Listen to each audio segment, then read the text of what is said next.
is from Matthew Lloyd, and Matthew Lloyd says, Bill, are shootings like Orlando similarly to the number of traffic deaths every year just the price we have to be willing to pay in order to live in a free society where people can buy guns and cars?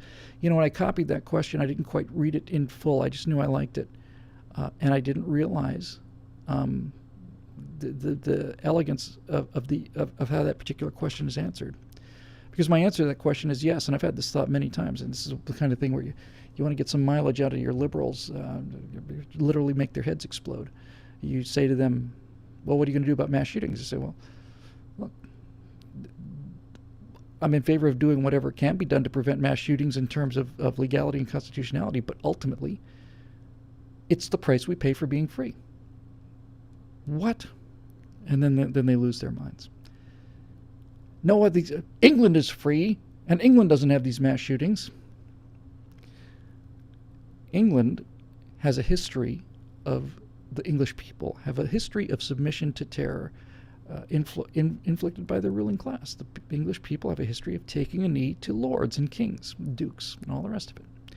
And if a duke happened to show up in an ATM line in most of Britain, at least up until 20 years ago, and said, "Oh, I'm terribly sorry. Do you mind if I go to the front of the line? I'm His Lordship Duke of Earl."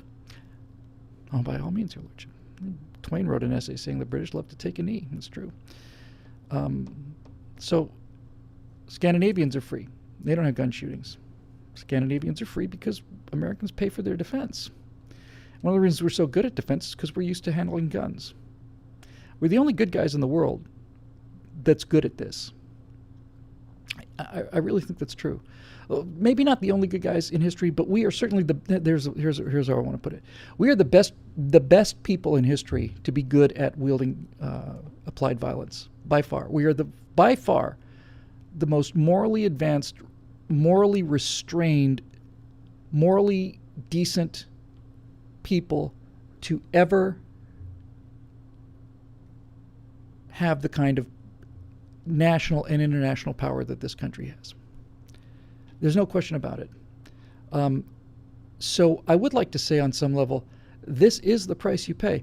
And see, these people, then they just lose their minds. But you can actually, if you want to go visit Rationalia, right? I'm sure nobody in Rationalia would make this argument, but if you really wanted to go to Rationalia and argue with Neil deGrasse Tyson about these gun deaths, you would say, look,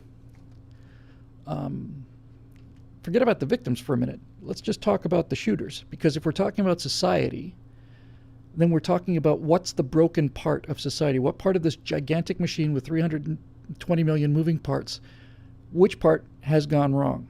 The victims are not at fault. There's nothing you can do about the victims. The victims are standing in mall. They're standing in line at college. The victims are completely innocent of this act. So let's just look at the number of shooters. And what is that number? Is it 1 a year, 2 a year, 5 in terms of these mass shootings?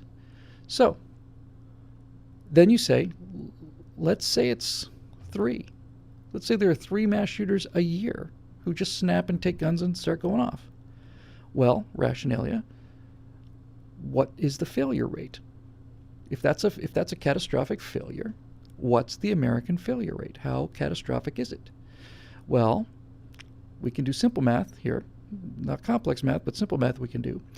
If we had 300 million Americans and 10% of them failed, we'd have 30 million shooters a year. If 1% of them failed, we'd have 3 million shooters a year. If 1/10 of 1% failed, we'd have 300,000 shooters a year. If 1% of 1% failed, we'd have 30,000 shooters a year.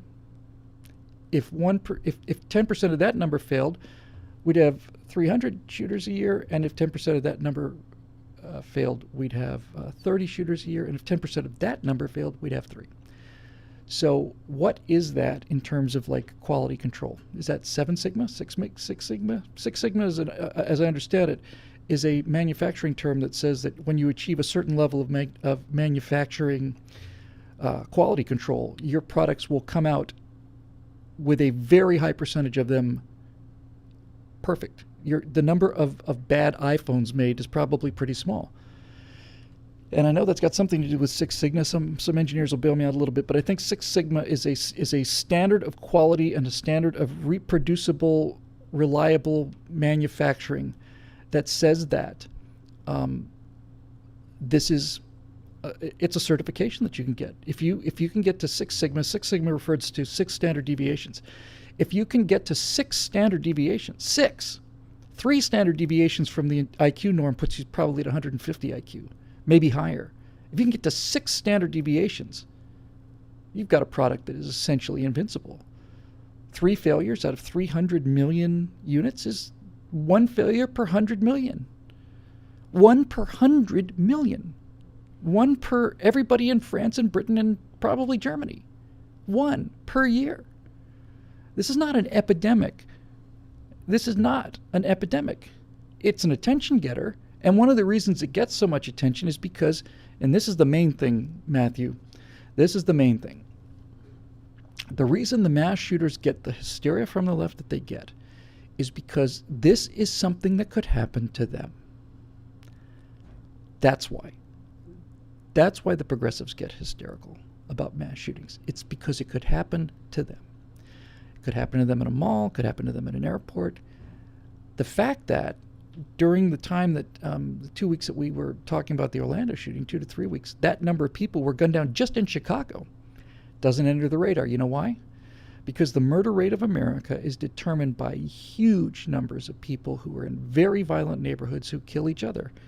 It's if you take the gang-related, just take the gang-related killings, not just inter-gang, but the killing committed by gang members out of the American murder rate, you'd be amazed. The murder rate for white suburban Americans is as low or lower than it is for Brits or Australians or Swedes or anybody else.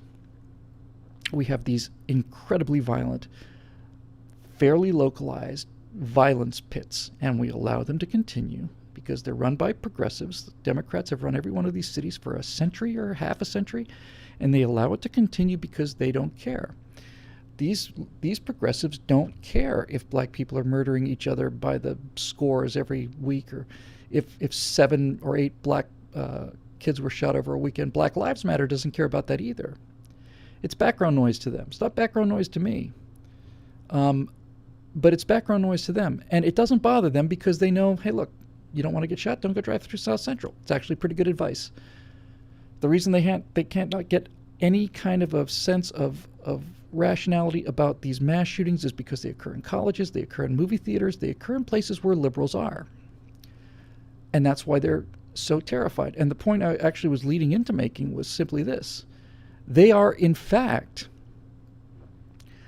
the only place in society where you have a chance of being violently murdered if you're a white middle-class progressive. They are the only place where you have a chance of being actually killed by somebody. And again, what's the chance? A chance 1 in 300, 1 in 100 million that one guy's going to go off? That's why they're so scared of it. That's why they're so terrified of it, because it could happen to them, you see.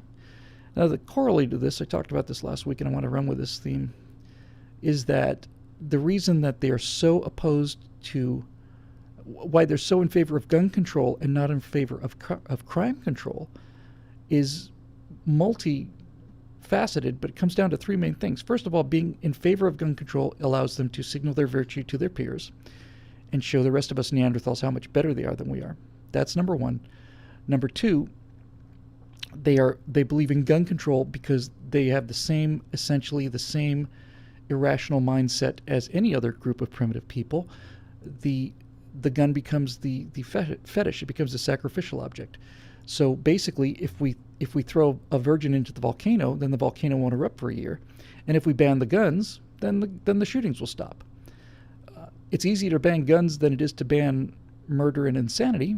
And conservatives have the ability to say murder and insanity are defects in the human manufacturing process, and they're defects in the human maintenance process. And despite the fact that we're at 6 Sigma or 7 or 8 or whatever, defects happen because that's the world. And some people just turn out defective, and that's it.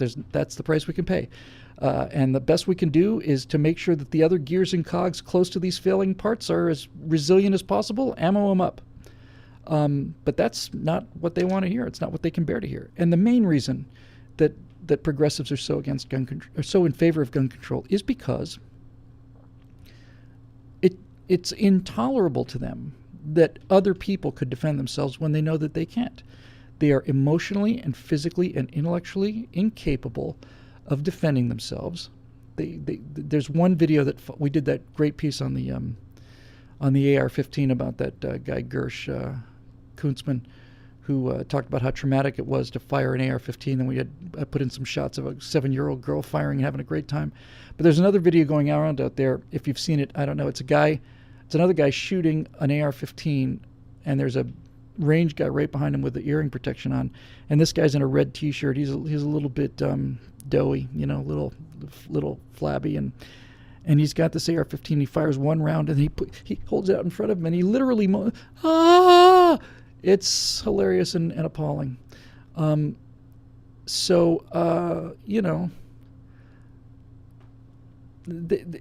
If I'm too afraid to defend myself, then I can't allow you to defend yourself, because number one, that'll give you a better chance to survive than me, and number two, it points out how cowardly I am.